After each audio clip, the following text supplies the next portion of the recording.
Hey everyone, Alex Brady, reading A Course in Miracles Manual for Teachers. This time, Section 10, How is Judgment Relinquished? How is judgment relinquished? Judgment, like other devices by which the world of illusions is maintained, is totally misunderstood by the world. It is actually confused with wisdom and substitutes for truth. As the world uses the term, an individual is capable of, quote, good and, quote, bad judgment, and his education aims at strengthening the former and minimizing the latter. There is, however, considerable confusion about what these categories mean. What is good judgment to one is bad judgment to another. Further, even the same person classifies the same action as showing good judgment at one time and bad judgment at another.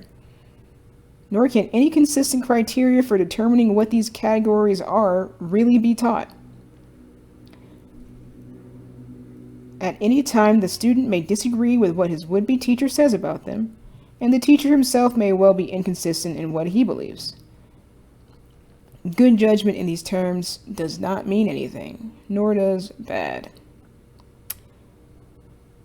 It is necessary for the teacher of God to realize not that he should not judge, but that he cannot. In giving up judgment, he is merely giving up what he did not have. He gives up an illusion, or better, he has an illusion of giving up. He has actually merely become more honest. Recognizing that judgment was always impossible for him, he no longer attempts it. This is no sacrifice.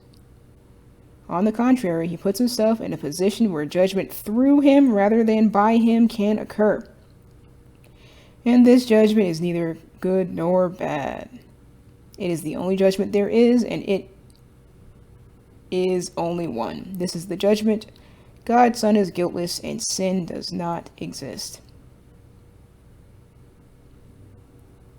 The aim of our curriculum, unlike the goal of the world's learning, is the recognition that judgment in the usual sense is impossible. This is not an opinion, but a fact. In order to judge anything rightly, one would have to be fully aware of an inconceivably wide range of things, past, present, and to come. One would have to recognize in advance all the effects of his judgments on everyone and everything involved in them in any way. And one would have to be certain there is no distortion in his perception, so that his judgment would be wholly fair to everyone on whom it rests now and in the future. Who is in the position to do this? Who, except in grandiose fantasies, would claim this for himself? Remember how many times you thought you knew all the facts you needed for judgment, and how wrong you were. Is there anyone who has not had this experience? Would you know how many times you merely thought you were right without ever realizing you were wrong? Why would you choose such an arbitrary basis for decision making? Wisdom is not judgment, it is the relinquishment of judgment.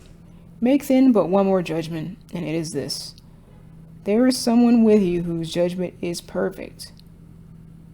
He does know all the facts, past, present, and to come. He does know all the effects of his judgment on everyone and everything involved in any way. And he is wholly fair to everyone, for there is no distortion in his perception. Therefore, lay judgment down, not with regret, but with a sigh of gratitude.